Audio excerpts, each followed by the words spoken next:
Assalamualaikum warahmatullahi wabarakatuh. Halo teman-teman, apa kabar semuanya? Kembali lagi di channel aku, Sherly PRC. Sebelumnya, aku ucapin minal aizin wal faizin, mohon maaf lahir dan batin. Hari ini, aku akan kasih kalian contoh soal yang lebih spesifik, yaitu untuk para bidan ya. Tema kali ini yaitu tentang KB dan nifas. Jangan lupa ya teman-teman, selalu dukung aku dengan cara like, subscribe, dan share semua video aku. Terima kasih.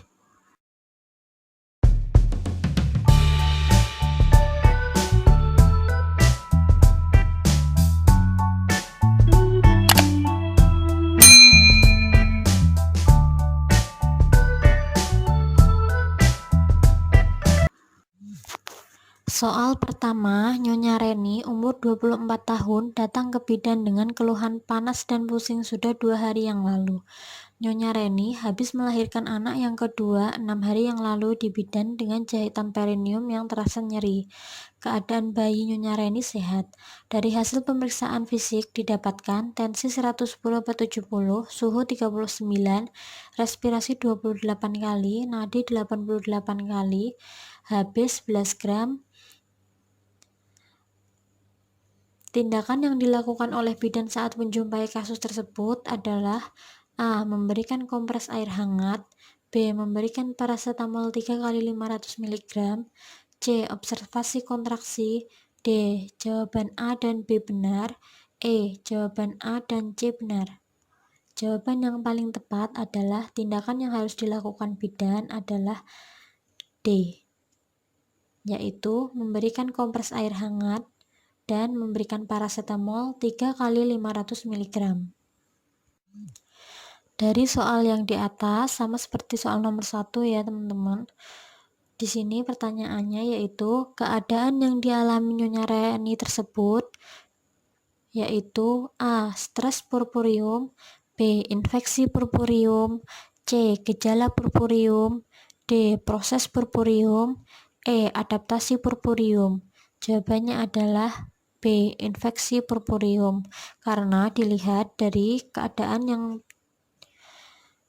Nyonya Reni yaitu suhu tubuh meningkat menjadi 39 derajat Celcius, respirasi 28 kali per menit, nadi 88 kali.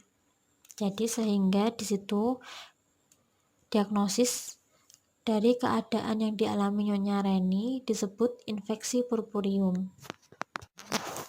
Soal berikutnya, pada 7 jam postpartum, tinggi fundus uteri berada pada A. Pertengahan pusat dan simpisis, B. Setinggi pusat, C. 1-2 jari di bawah pusat, D. 1-3 jari di atas pusat, E. 1-2 jari di atas simpisis.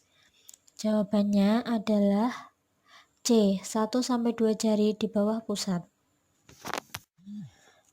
Jika ibu postpartum mengalami laserasi pada saat persalinan, maka nasihat yang diberikan adalah A. Membersihkan daerah kelamin dengan sabun dan air, B. Membersihkan vulva sehabis BAK dengan larutan desinfektan, C. Mengompres luka dengan alkohol, D. Jangan menyentuh daerah luka, E. Ganti pembalut setidaknya 1 kali sehari.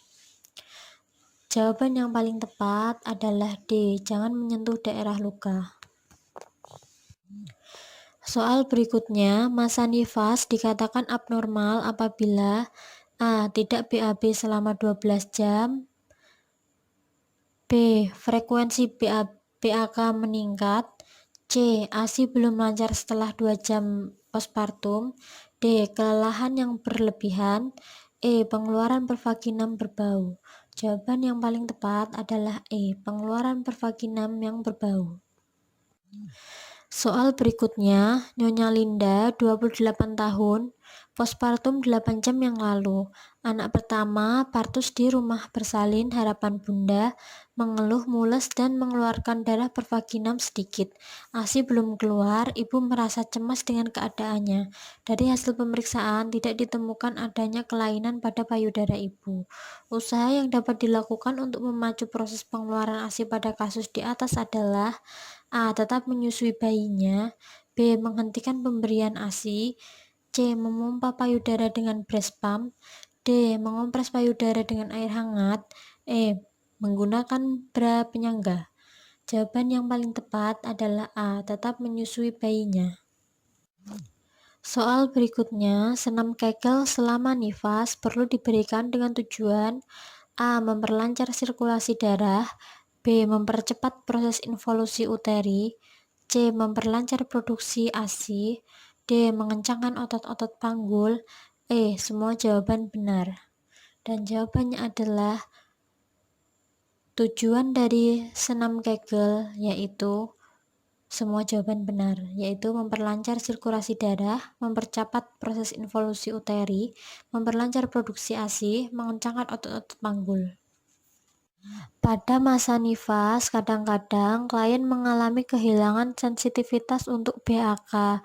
Hal ini berhubungan dengan perubahan pada A. Sistem reproduksi, B. Sistem kardiovaskuler, C. Sistem gastrointestinal, D. Sistem muskuloskeletal, E. Sistem traktus urinarius. Jawabannya adalah E. Perubahan pada sistem traktus urinarius. Mobilisasi dini yang dianjurkan untuk ibu postpartum fisiologis adalah A. 1-2 jam postpartum, B. 4-6 jam postpartum, C. 8-10 jam postpartum, D. 12 jam postpartum, E. 24 jam postpartum. Jawaban yang paling tepat adalah B. 4-6 jam postpartum. Seorang perempuan berusia 27 tahun, B2A0, baru saja dilakukan pemasangan AKDR di puskesmas. Apakah konseling yang disampaikan oleh bidan terkait pasca pemasangan AKDR? A. AKDR dapat mencegah kehamilan ektopik. B. AKDR melindungi diri terhadap penyakit infeksi mineral seksual. C. Kontrol kembali setelah 4-6 minggu setelah pemasangan. D. Jelaskan jenis AKDR yang telah dipasang dan kapan dilepas. E. Hubungan seksual dapat dilakukan 1 hari pasca pemasangan. Jawaban yang paling tepat adalah C. Kontrol kembali setelah 4-6 minggu setelah pemasangan. Seorang perempuan usia 45 tahun, P5A1, baru saja selesai dilakukan tubektomi di rumah sakit. Apakah nasihat yang diberikan sebelum pulang terkait pemasangan tubektomi tersebut? A. Jaga luka tetap kering minimal 7 hari.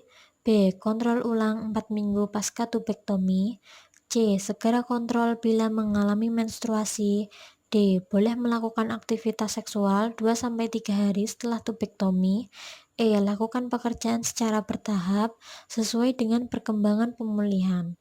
Jawaban yang paling tepat adalah E. Melakukan pekerjaan secara bertahap sesuai dengan perkembangan pemulihan.